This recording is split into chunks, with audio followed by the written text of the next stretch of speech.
Hey everybody, welcome back here to the second hour of Burning Crowns. So, our group is going into the Stag Lord's fort. Lion's Den. The Lion's Den. So,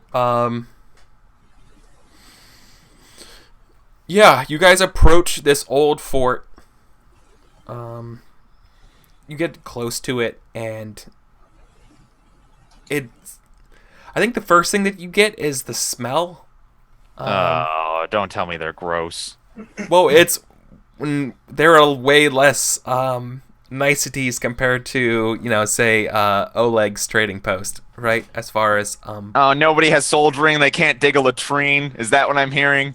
No, I mean there's a latrine and all, but it's just like it's not where it needs to be. Okay, sure. We get hit by a wall of dank. Yeah. I will take the advantage to use my instinct and quote a religious parable and say, and so the prophet Azrael walked into the lion's den, for he knew that his faith would shield him. And I'll probably say it I'll probably be looking at like Mason, because I know that Mason just really does not want to go in here. I think Mason hears you say that, and steeled by your pronunciation of faith and the fact that you're like a proclaimed miracle worker, I think they instinctively, as they're moving forward, just inches closer to you, just move sideways closer to Father Demetrius as they're moving forward. So a miracle worker, a swordsman, and a sorcerer walk into a bandit's fort. Yeah. And Elizabeth Swan says, "Hey, where's the Stag Lord?" No, well, she would say that, but she's flanked by three other what you could designate as important personnel around. So they kind of bring you into the courtyard area of this place. It's not very big. I will dismount and take the body off the back of my horse and lay it at their feet, like it's wrapped, and I sort of just stand there and say, "I have killed your Stag Lord, and I have returned the body so that you may bury him in your tradition, as is the terms of an honorable duel." Yeah, you know what? I think they can't really believe it. I mean, he's there, he's dead, right? Well, they can unwrap him. I know, no, I know. And they're like, they look at you to no way. There's no way you fucking killed that guy. I mean, they're not denying it. They're just in denial, right? I guess that's the way of putting it. Being like, how did you kill him? Would you like the details? I thought to spare something that would come across almost as gloating. But if you ask me to, I will tell you how it went down.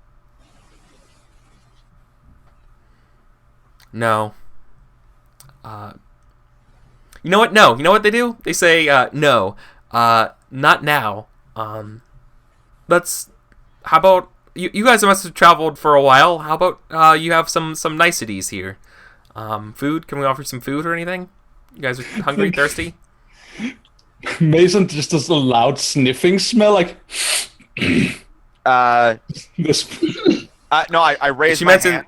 I raise my hand to Mason, who does that, and I say, "We would be honored to sample your hospitality."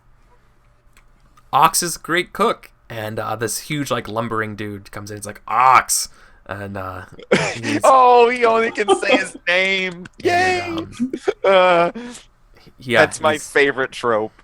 He's carrying an elk, just one hand, just bringing it behind him, as he's walking in the background.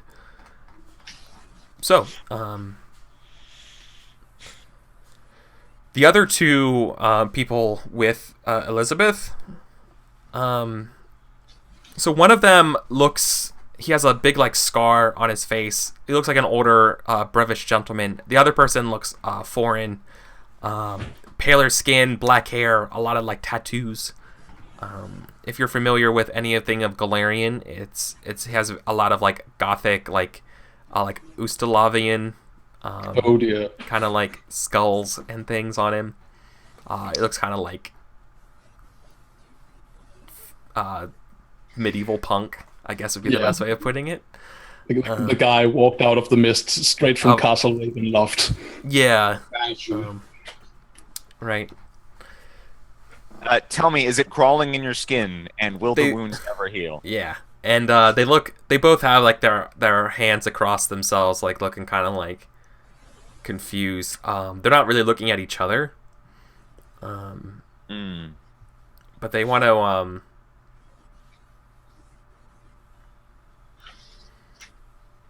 I think one of them just mentions. I guess it would be the Ustalavian one, right? Not the one with the scar, but the other one. He's like, it's like, I'm so glad you could join us for dinner.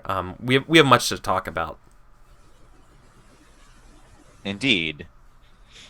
So what I'll do is they don't have horses, so they probably don't have like a ready. Well, they have like 2 or 3. So is there room for us to tie up our cavalcade of horses? No, but your horses, as soon as you get into that place, they do not want to go like any further. They're spooked. They sense something's here, and they're reticent to. So, Eric, I'm curious that the horses have a interesting reaction. I have a war horse that has better stats than a normal horse. Yeah. What is my horse's reaction, specifically in comparison to the other horses? Alert. Okay, interesting. I will say we'll be happy to join you for dinner. There does not appear to be room or convenience for us to tie our horses up within your castle. We would like to move them out. There's probably something you could, like a post you could tie your horses to, right? Just a hitching post. Yeah, exactly. Yeah, all right. As long as there is something, then I won't. What I was basically going to say is we'll go back out, tie them up in the field, and come back. But I'll tie them. We'll tie them up here. Demetrius doesn't have riding, so he probably like looks really clumsy getting on and off the horse. I'm sure Sir Zydomir is like helping you on and off. Yeah. He's your steward. He's your guard type thing. Like, I think one of the guards mentions that. I bet you he notes the horses being restless or whatever, and mentions, and he's like, I reckon old Beaky got him spooked. Old Beaky. Explain yourself. Who is Old Beaky? That's quite a name. She's like, he's a mascot of sorts. Go ahead, and he like nods your head to go inside. All right, we go. I lead the way. I am 100%, no hesitation, no doubt, 100% confidence about this. Like, I am trying. Yeah. Maybe inside there's some, but what I am trying to do is exude a pillar of this is fine, everything is fine, to the other members of our group. Yeah. Wreckage, would you say, I'm just curious, would you say that you might be exuding an aura of confidence? Yes. In setting yourself up for traits, hint, hint. Yeah. Sure. An aura of confidence. Yeah. Why not? There's definitely a very tense. There's a tensity in the air. Oh, of course. This whole time, you guys kind of go by and you find two things are uncovered as you walk into this fort. You go by. You learn why this place is so smelly, and you also learn what Beaky is. Beaky's is it the same thing that we learn? Do we learn it at the same time? Is it? Yeah. These two truths hit you. Become extremely self-evident immediately. They have a caged owlbear. Sweet. And they just like toss it shit so that it's just it's been eating chunks the leftover chunks of elk and horse. You know what? Should something happen with this owlbear, I'm going to have to insist that being kept in a small cage perhaps is not the best for its health. Anyway, Yeah, it's like pacing back and forth, like going back, like on its cage, like looking at you guys. Like its feathers on its face kind of like ruffle. And it's like that's an uncommon sight. How in the world did you trap that?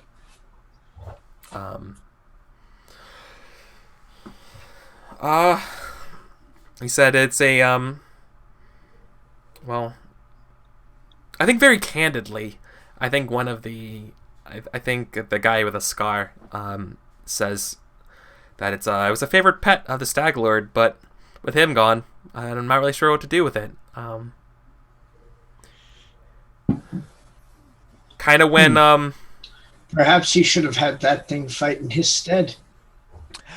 Oh, thank you. Oh, thank you. Thank you. Oh God. I think the guy mentions that. I think there's a outward as that it goes out, like buttholes clenching.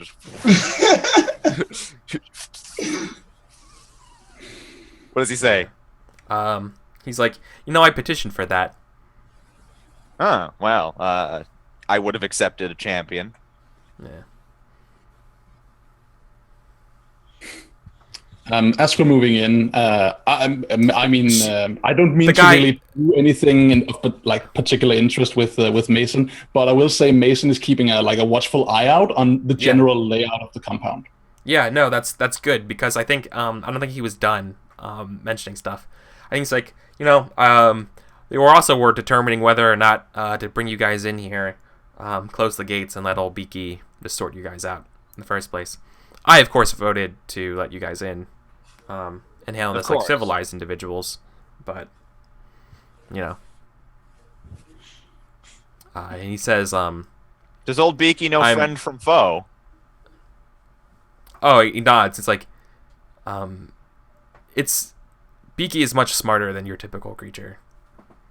He cynically mentions, probably, we have a pool of Beaky or Ox is smarter.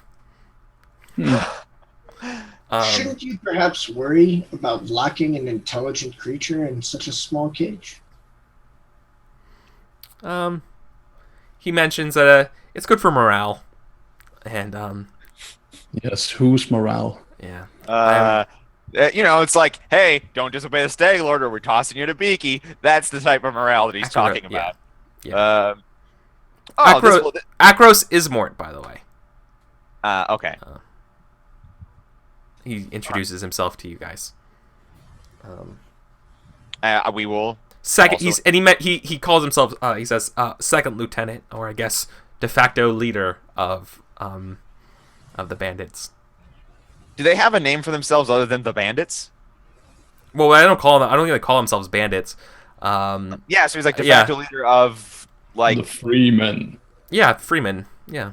Okay. Oh, interesting. It's a pleasure to meet you. We will do introductions down the line.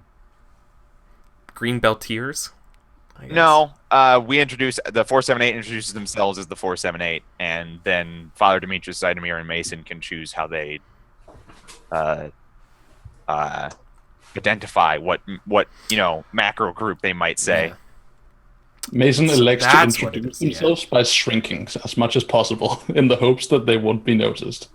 Father Demetrius probably just introduces himself as Father Demetrius, a priest of Abadar.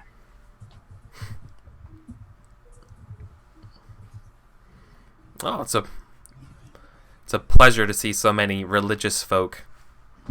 He says very cynically through in this place. You see, us Freemen aren't necessarily the most keen on the world after. Too busy kind of making sure that the world here. We're trying to do everything we can to avoid that. It's a trait I appreciate greatly.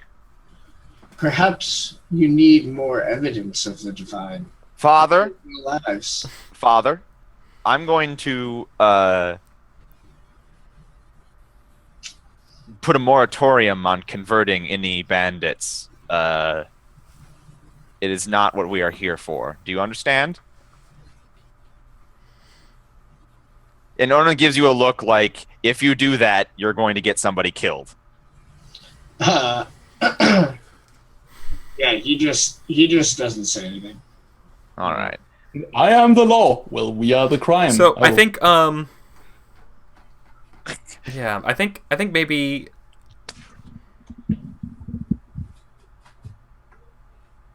Akros wants to know, what'd you do with the helmet? I have it still, and I can like whip it out of a knapsack. That's fun.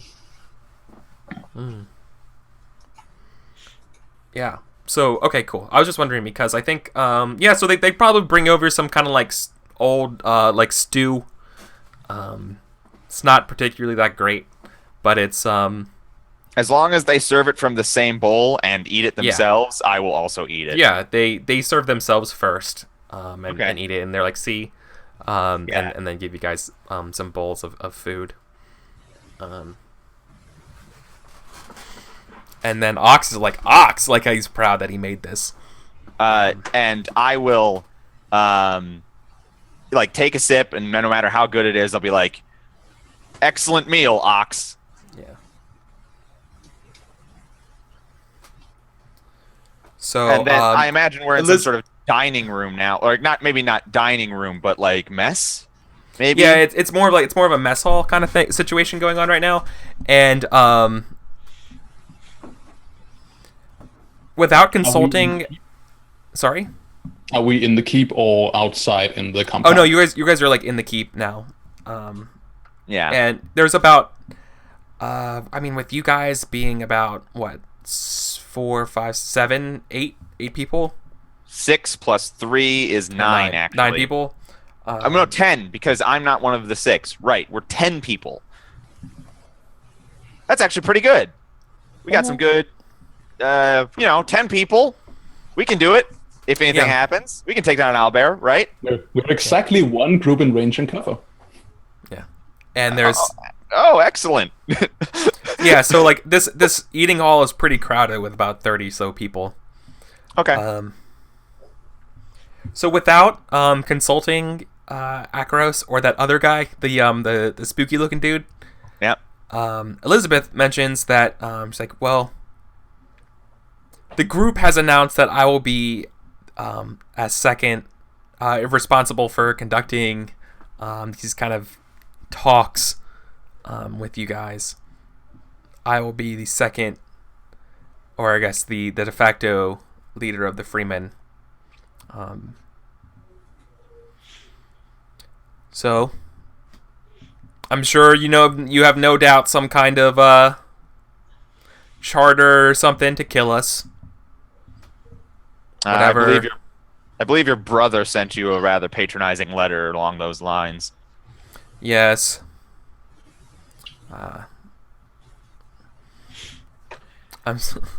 Yes, that is the state of things. The Sword Lords of Restov have assembled our band to have you freemen either repent for your crimes or kill you for them. I'm sure repentance looks like a noose around our necks as well, doesn't it? I believe your opportunity to avoid the rope was with your brother's hand. But I can understand if you don't want to take him up on his offer. And I say that in a way where I'm trying to hint that I don't like her brother. Yeah. I don't see why we can't all leave here alive. It seems you've done a good job organizing these men. We simply need to put them to better use.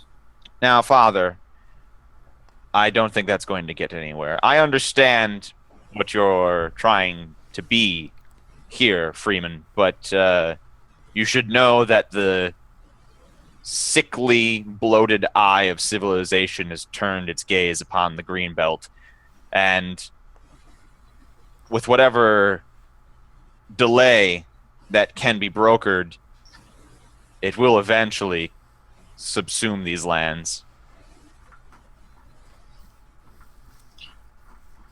That is exactly what I am trying to get at. It is clear that whatever god has made your Stag Lord the champion gave up on him, or couldn't protect him from Onan's crossbow. Either way,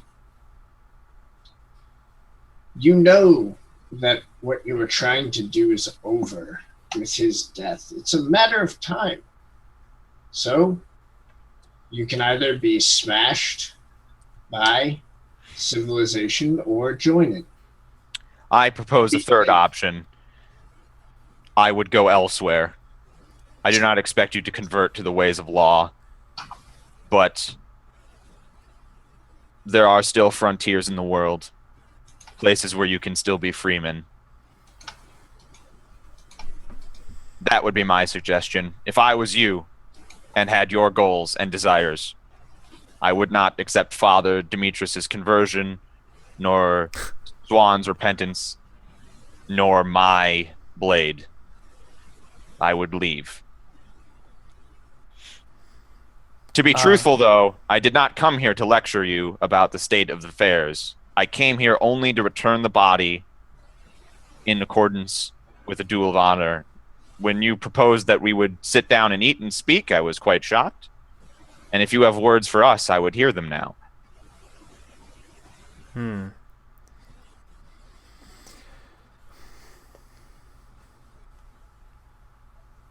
seems we underestimated you based on our capturing of that woman. What's her name? Lauren Tall. Yeah, that Numerian bitch. Lauren Tall was insane. Useless. Mostly insane. I didn't know her. Yeah. I really hope MTO's Well, we definitely don't want to...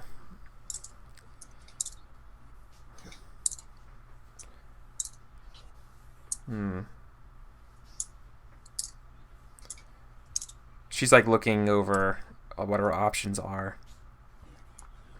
I think it's clear that you don't want to die, so we can set that option aside.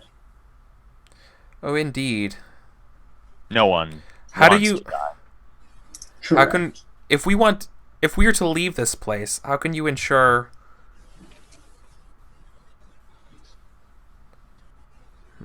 How can you ensure that you won't come after us?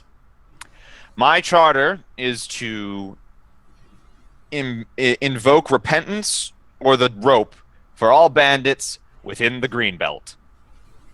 If your group ceases to be within the Greenbelt, my charter ceases to apply to you.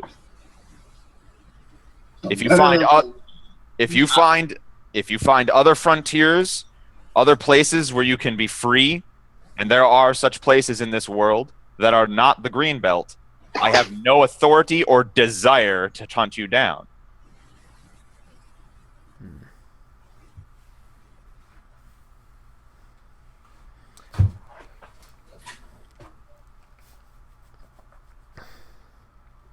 See, we don't have much of a choice then. You called yourself second lieutenant, right? Yes. I suppose that it's... When you call yourself the free men, I am guessing the only reason you wear the chain of command is because this is a career thing for you. From before this happened. She politely, but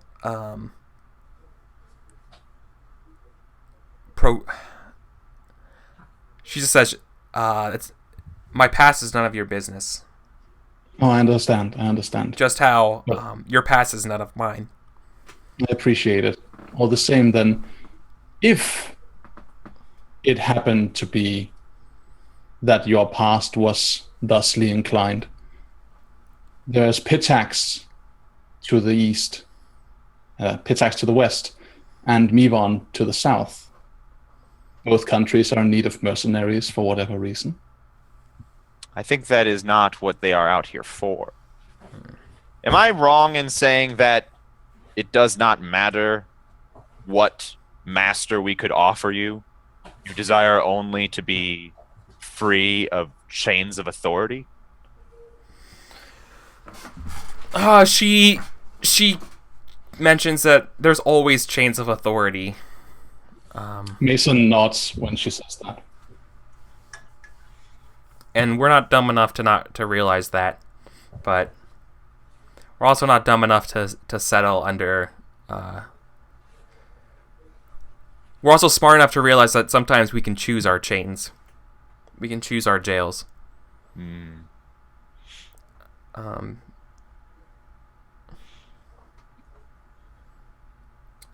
looks like the Stag Lord's cause is lost with his death. I believe none of us here want to die, though we were prepared to. There's like in the between people. That moment.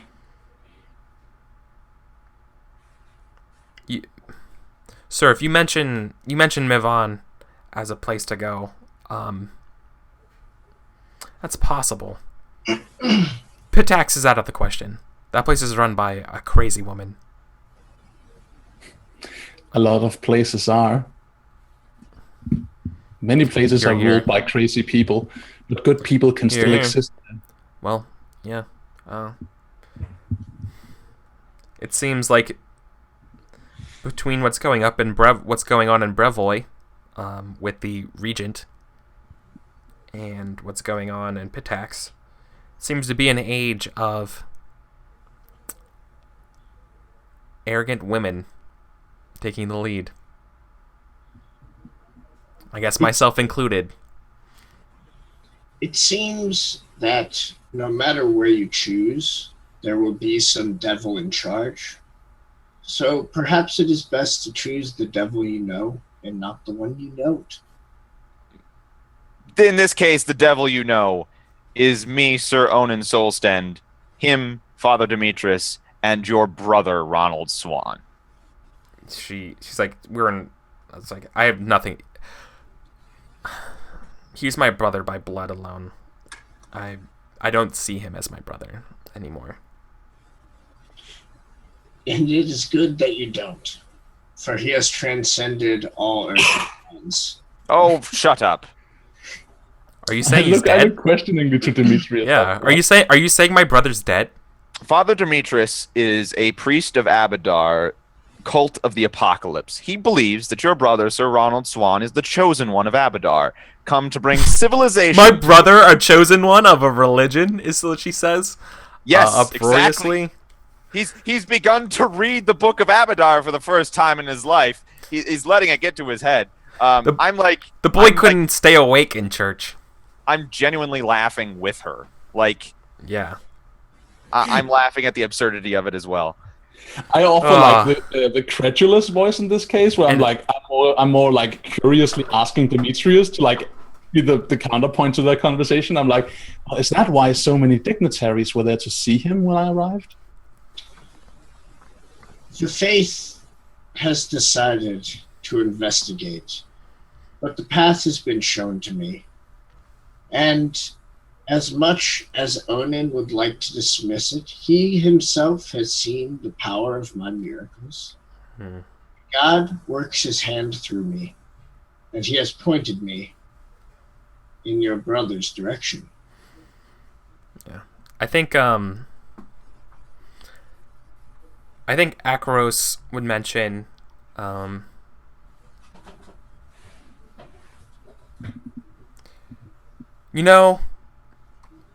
I think given this time and the death of the Stag Lord, how about we let each man here decide on their own what they want. What's in their best interests. That sounds like a course of action that is amicable to your ways. Elizabeth is like eyeing him when he says this. I would agree. With daggers. Allow me to address your men. See if I can make my case convincingly. to join us in our endeavor. Yeah, because I think Akros mentions like, well, I for one would like to. I for one would like to hear what the father has to say.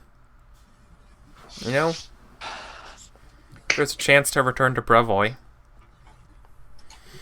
The offer is still on the table to repent for your crimes, so the father is not offering empty platitudes. I came here to rediscover myself. Surely anyone could. Does your charter come with the ability to pardon? Oh, yes. Hold on a second. Let me double check that charter right now. I don't think it does. It says that we can only kill people who are unrepentant, but it doesn't say we can pardon. Yeah, it doesn't. So what do you do when people? Well, hold on a second. Hold on a second. This is a good time to read it again, especially for anybody in the audience who doesn't remember. Be it so known that the bearer of this charter has been charged by the Sword Lords of Restov, acting upon the greater good and authority vested within them by the office of the Regent of the Dragonscale Throne, has granted the right of exploration and travel within the wilderness region known as the Greenbelt. Exploration should be limited to the area no further than 60 miles east, west, and 60 miles south of Oleg's trading post. The carrier of this charter should strive also against banditry and other unlawful behavior to be encountered. The punishment for unrepentant banditry remains as always execution by shorter ropes. The witness on blah blah blah blah blah blah blah, authority granted by the Regent of the Dragon Skull. Yeah, so we don't have the ability to pardon them for their crimes, but Ronald Swan has promised that. I am going to make an argument that since I am a vested priest of Abadar, that I have the right to act in his name and in the name of civilization to adjudicate the law in the wilderness. That is a nice question. So I respond with this, which is what I said before. I do not have the ability to pardon you, but Ronald Swan and Father Demetrius both claim to have that capacity. The charter, in words, does not say that. Perhaps it is unclear, but I am a priest of Abadar, vested and tonsured. I have the right to judge and decide based on the ancient laws and adjudicate where there is no law and no civilization. So is the charge of all priests. Cool. Beyond that, if you come to the side of myself and Swan, you will have the name Sertova and Swan behind you if anyone comes calling with your crimes. That's too good to pass up. All right. I think ultimately, I think half the group is gonna basically kind of want to, like the bandits are kind of split. Like some of them are gonna go off with Elizabeth off somewhere else, and the other half were interested in redemption. I'd like to make it like some sort of roll. Well, mostly I just want to make an oratory roll because I need one really badly so that I can advance. But it seems appropriate that I should be able to sort of like double down or, essentially make a gamble based on my oratory skill to see if I can get a few more today. Yeah. Okay. We could, that sounds good. I like that idea. The hour. So, do we want to do a break first? Do we want to do that? Let's do this first. Let's do this and then a break. Cool. Yeah. So I think because I asked for a chance to address them, so I'm guessing she sort of brought everyone around. Was told them that I have a proposition for them. And before Father Demetrius does this, he is going to say a prayer, and he's going to try to open-end his oratory, and he's just going to say, Abadar, bless my words in this endeavor, for these men may be crucial when the time comes. And it's an obtuse faith test to start off, So let's hope this doesn't fail miserably. No modifiers, base on 2. Oh my god. Wow. I will spend the fate to reroll one of those fails. Yeah. How is this? God, I'm so bad. Dude, your fate skills are ridiculous. All right. It's not rewarded. So, before we were joking that during the trait vote that we would take away his faithful, but I don't see how we cannot. I don't see how we cannot. It's so bad. I mean, yeah, but like, shit. It doesn't always need to be something like terrible that happens with failed faith, but it is completely up to Eric. So I'll leave that up to him. I think there's a poetic beauty you failed. Continuing to beseech him. How many? Even though you never get answers. You failed. I know you failed the past 2. Oh, you got okay. So you failed the past 2. I think he's only succeeded like twice. I think that's the more like appropriate number to consider. Jesus, I've made a lot of faith rolls. Yeah, you have. He's successfully blessed the wall, then successfully unblessed the wall by failing another faith roll. Then the next time he succeeded, I think, was when he helped with the potion making. Like, I helped with the potion making. No, I helped. Oh, you also made like. I blessed Count Swan once. 3 successes. 3 successes I can count. Just insane. Yeah. That is a lot more miracle than I'm able to do. I mean, sure, that's fair.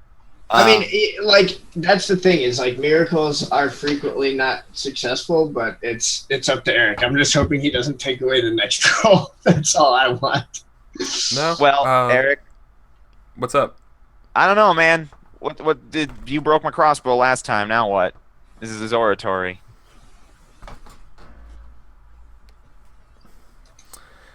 So you're gonna pray. So you make that prayer, right?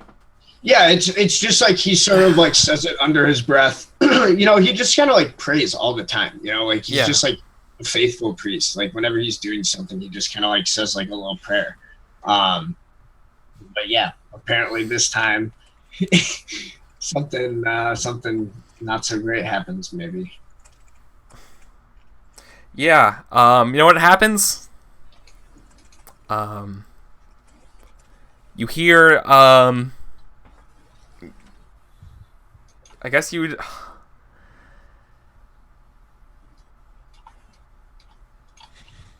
Yeah, the weather turns bad again.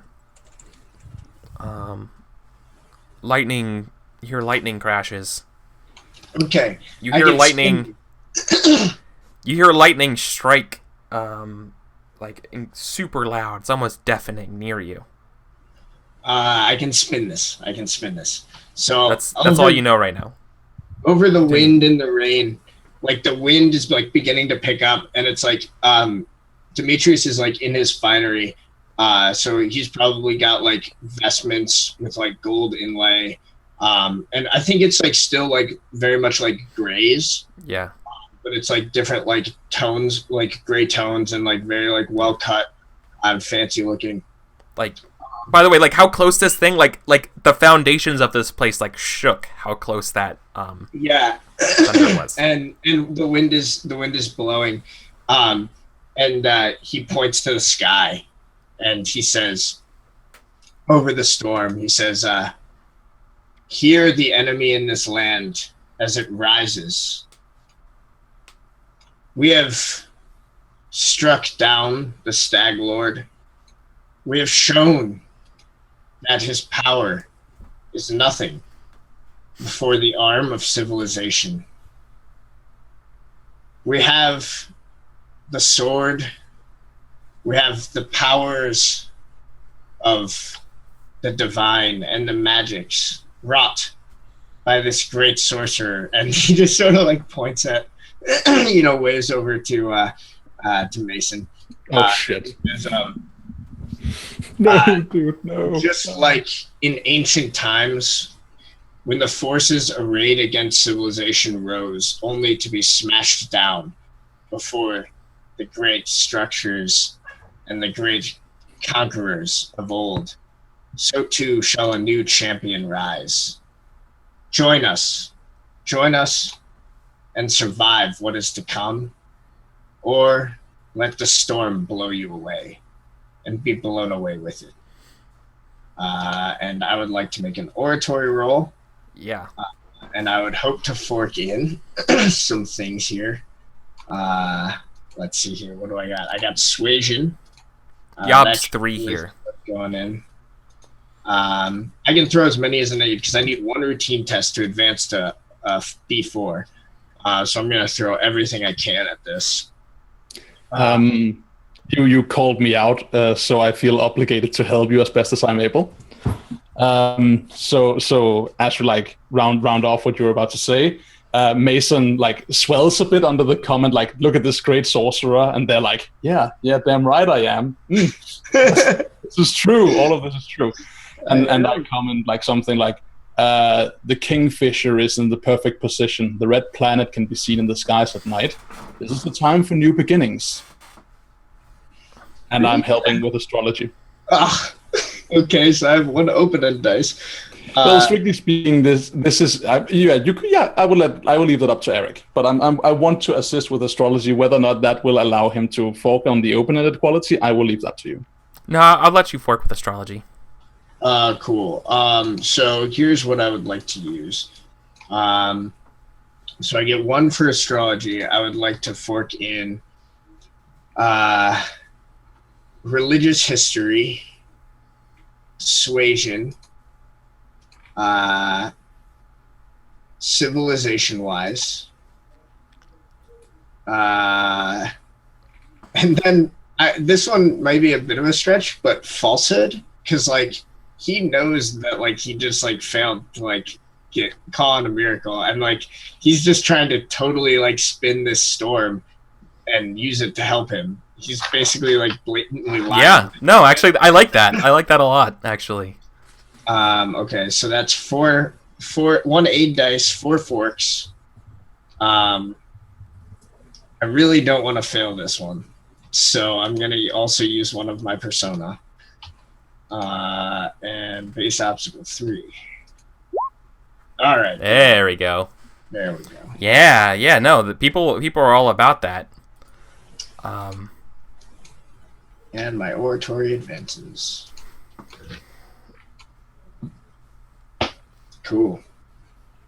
Yeah, I guess I probably strike a pretty impressive figure in the wind and the picking up rain and storm. Yeah. I think so before we go to break, I think one of the bandits maybe like coming back from the bathroom or something like that says guys, and he like throws the a lock at your guys' feet, and it's the lock to the owlbear pit. And of course it is. The owlbear's missing. I knew that. Oh my god! All right. And while you guys are like super happy or whatever, he like comes in like being like, "What I miss," or actually no, even better. Oh, that's actually perfect. He's like, he heard that, so like he throws in the gates like, so much for the lock of civilization, and like throws it on the ground. Is it like busted? Yeah. Oh man. But the owlbear's missing. By lightning. The owlbear's missing. It's not rampaging. Yeah. Okay. Well, actually, there's only one way out of the fort, right? Yeah. Actually. Ugh. Never mind. I think at that moment you immediately hear the horses cry. Oh no! No, aren't we outside giving the speech? No. So we're right there. No, you guys are at the dining hall, the mess hall. Oh fuck! Well, you know what? I bolt to the horses, and as I do, I say, "Any man who wants to kill an owlbear with me." Yeah, no one fucking comes. No, the 478 comes, sure. Yeah, and all right. I hope that's enough to get anybody to come, but yeah, all right. That break. Yeah, let's go to break. All right, be back in 5 minutes.